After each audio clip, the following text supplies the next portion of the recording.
Hello दोस्तों, स्वागत है आपका बिहार बोर्ड शिक्षा। पिछली वीडियो में हमने प्रश्नावली अध्याय 3 का नोट्स आपको दिया था। इसमें हम प्रश्नावली 3.1 सॉल्व करने वाले हैं। ठीक है, देखिए पहला क्वेश्चन कह रहा है सरल एवं बंद आकृति क्या होती है, उदाहरण देते हुए उनके प्रमुख गुणों को समझाइए। ठीक है, चलिए देखिए यहाँ पे कह रहा है कि ऐसी आकृति जो कहीं भी स्वयं को न काटती हो तथा चारों तरफ से बंद हो, वे सरल एवं बंद आकृति होती है। देखिए अब इसमें कह रहा है कि वह आकृति जो कहीं से स्वयं को न काटती हो, जैसा कि उदाहरण के तौर पे यहाँ पे हमारे पास 3 उदाहरण है। जैसे कि त्रिभुज है, देखिए एक तो पहला है हमारा कि स्वयं को न काटती हो। देखिए अब यहाँ से ये अगर आगे बढ़ जाता ना इधर से, तो ये एक दूसरे को काट देता, पर ये यहीं पे आकर जब जॉइंट हो जा रहा है तो ये एक दूसरे को नहीं काटता है। और देखिए दूसरा कह रहा है ना काटती हो तथा चारों तरफ से बंद हो। देखिए चारों तरफ से ये बंद है, कहीं से खुली आकृति ये नहीं है। ठीक है, उदाहरण है। चतुर्भुज में भी वैसा ही है, कहीं से भी एक दूसरे को नहीं काटती है और ये बंद है। इसका भी सेम वैसा ही है, पंचभुज का कहीं से एक दूसरे को नहीं काट रही है और बंद आकृति है। चलिए अब दूसरा क्वेश्चन देखते हैं। दूसरा क्वेश्चन में कह रहा है निम्नलिखित आकृति में से पहचान करें कि कौन सी सरल है, कौन सी बंद है व सरल है, कौन सी खुली है, कौन सी उत्तल एवं कौन सी अवतल आकृति है। देखो इसमें तो सब हम जानते हैं, पर उत्तल और अवतल नहीं जानते हैं। देखिए उत्तल आकृति उसे कहते हैं जो कि बाहर की तरफ निकला हुआ है, जैसे कि ये बाहर की तरफ निकला हुआ है तो इसको हम उत्तल बोलेंगे, और ये अंदर की तरफ है तो इसको हम अवतल बोलेंगे। चलिए पहला देखते हैं। इसमें 3 बोला, बंद, सरल, अवतल और उत्तल। देखिए तो ये सरल आकृति है क्योंकि हम इसको आसानी से ड्रॉ कर सकते हैं। दूसरा कि ये बंद आकृति है, कहीं से भी देखिए ये खुली नहीं है तो ये बंद आकृति है। और ये उत्तल आकृति है क्योंकि ये बाहर की तरफ निकला हुआ है, अंदर की तरफ नहीं है। अब देखिए दूसरा आकृति सरल है। यहाँ पे देखिए ये दूसरा आकृति है, ये सरल है, खुली है एवं उत्तल है। क्योंकि देखो इसको हम आसानी से खींच सकते हैं। ये खुली आकृति है कि देखो यहाँ पे ये जॉइंट नहीं है, यहाँ बीच से ये खुली हुई है। और ये उत्तल है क्योंकि ये बाहर की तरफ निकला हुआ है, अंदर की तरफ नहीं है। अब देखो तीसरा आकृति यहाँ पे है, इसको देखिए देख लेते हैं।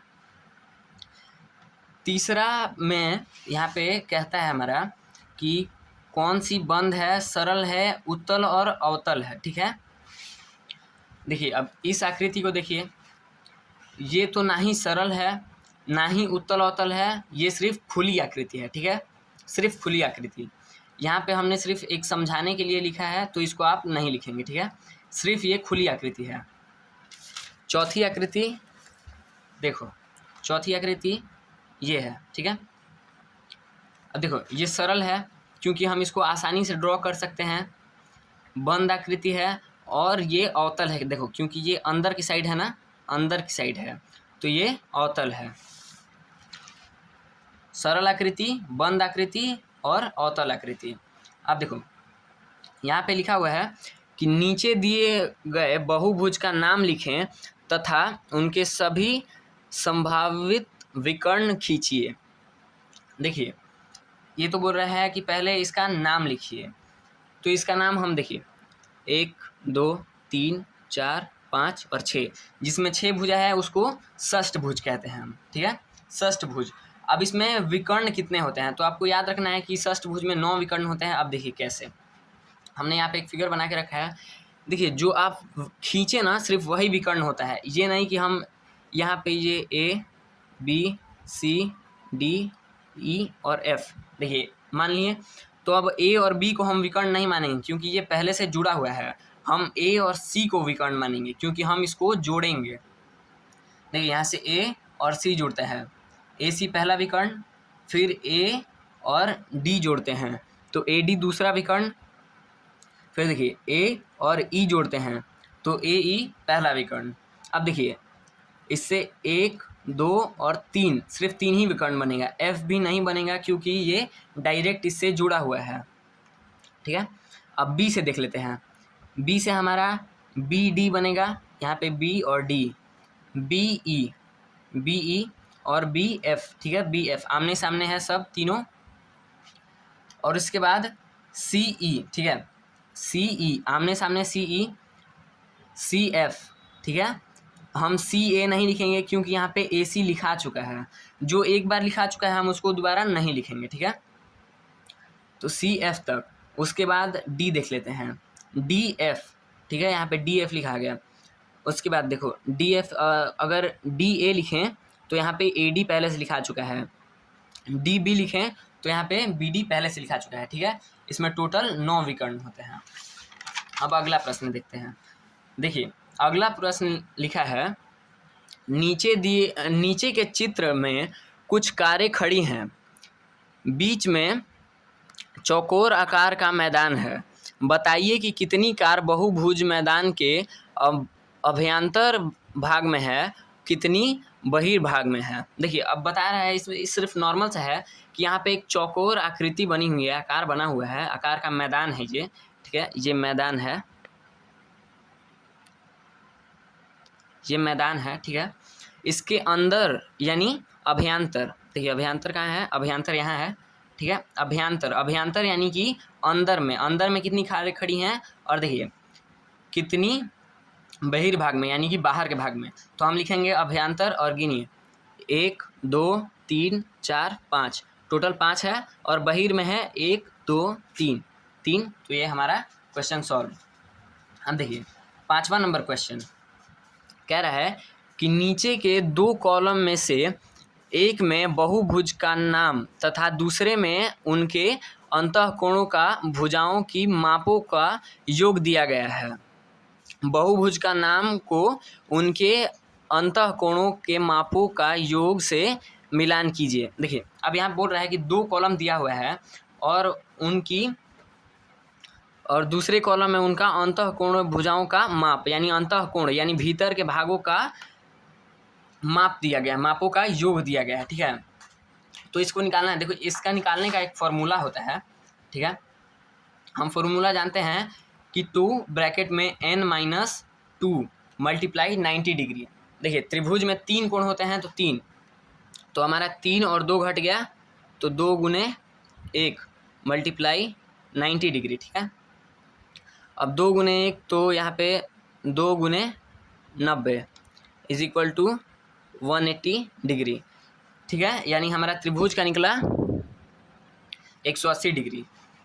अब देखिए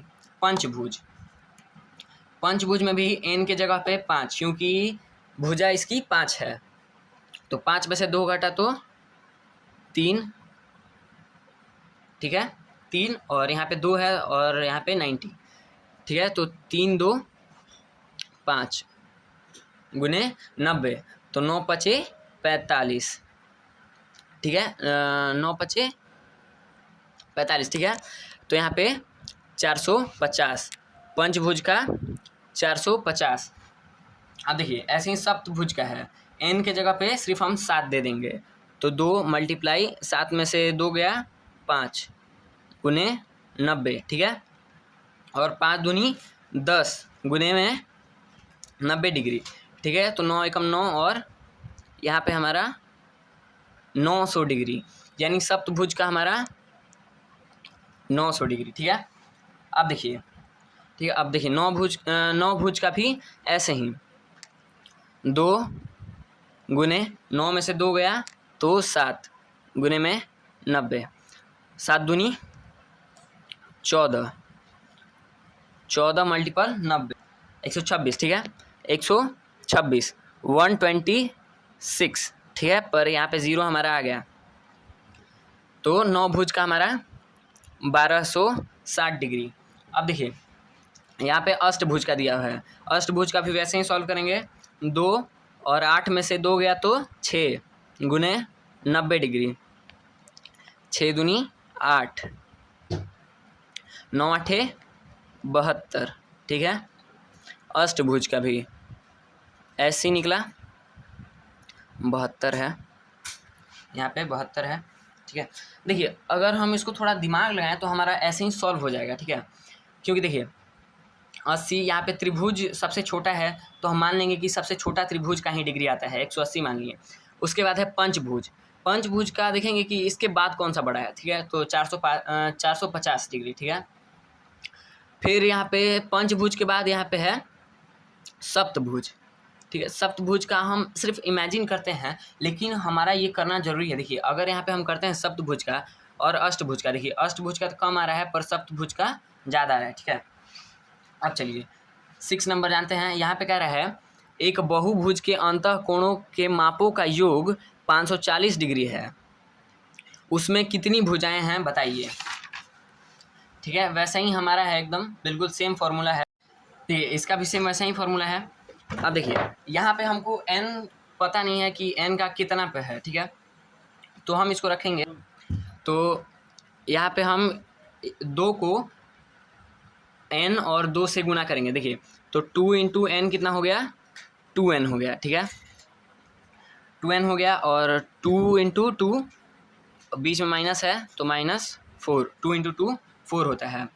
और यहाँ पे 90 डिग्री हमारा पहले से है, तो 90 degree is equal to 540 degree. देखिए इसी से हमको सॉल्व करना है ये, ठीक है। अब देखिए आगे बोल रहे हैं, देखिए अब इसको नॉर्मली सिंपल सॉल्व कर देना है हमको, ठीक है। 2n - 4 इज इक्वल टू, देखिए जब ये इधर गुना में है तो इधर जाके भागे में हो जाएगा, यानी 540/90। ये भी डिग्री में है और ये भी डिग्री, देखो दोनों डिग्री में है, ठीक है। 1 0 1 0 ये कट गया, तो माफ़ कीजिएगा बीच में वीडियो रुक गया था। देखिए यहाँ पे 9 छक 54 होता है, तो 6 बार में ये हमारा कट गया, ठीक है। तो 2n - 4 इज इक्वल टू 6, ठीक है, 2 इंटू 4 इज इक्वल टू 6। अब देखिए हम 2n को इधर ही छोड़ देंगे, और देखिए यहाँ पे 6 है तो 6 पहले से, और ये माइनस में है तो इधर जाके ये प्लस में हो जाएगा, ठीक है। 2n is equal to 10।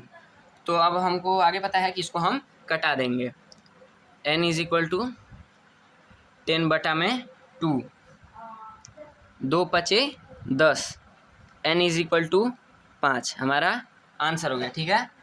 देखिए अब पहले हम लिख लेते हैं भुजाओं की संख्या। देखिए भुजाओं की संख्या यहाँ पे हमारा 8 होता है, ठीक है, भुजाओं की संख्या। और बाह्य कोणों का योग, बाह्य कोणों का योग हमारा 360 डिग्री होता है। अब यहाँ पे हम निकालेंगे कि प्रत्येक बाह्य कोणों का माप, तो प्रत्येक बाह्य कोणों का माप निकालेंगे तो 360 डिग्री, 360 डिग्री बटे में 8, तो 8 के टेबल से ये 45 बार में कट जाता है, ठीक है।